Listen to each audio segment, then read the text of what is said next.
السلام عليكم. اليوم جيتكم بوصفة تيراميسو. نديرو صفار بيض مع السكر في بان ماغي ونخلوه يطيب حتى يثقل، نحطوه في الثلاجة يريح، نطلعو لا نحطوه في كريم فريش في تاعنا. الثلا في ومن جهة الثلا واحدة أخرى ندير نديرو الماسكاربون مع داك الخليط تاع البيض ونطلعوهم كيف كيف، ومن بعد نخلطو لا كريم فريش اللي طلعناها مع الخليط تاع الماسكاربون والبيض، وهذاك الخليط نقسموه على اثنين، نديرو واحد فيه بول كيما راكم تشوفوا، نزيدو له كريمة الليمون مبشور الليمون، ونخدمو لي فيغين تيراميسو بالقارص، نديرو لي بودواغ نشبخوهم في القارص ونديروهم في لي فيغين، نديرو طبقة بطبقة، طبقة لي بودواغ وطبقة كريمة، وفي الأخير نزينوها بكريمة الليمون اللي حضرتها معاكم في المرة اللي فاتت.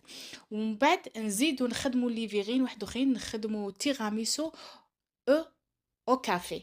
هاي نطلعو بريس قهوة كيما نفس الخطوات تاع من قبل، نديرو لي بودواغ نشبخوهم في القهوة، ونديرو في لي فيغي نديرو طبقة كريمة طبقة لي بودواغ طبقة كريمة وطبقة لي بودواغ حتى نكملو كامل. وفي الأخير نزينوهم بالكاكاو، نصيروا عليهم من الفوق كاكاو، دو بريفيرونس استعملوا كاكاو بيمو، هو المخير في البنة. راح تتحصلوا على نتيجة كيما راكم تشوفوا. يعطيكم الصحة وبصحتكم.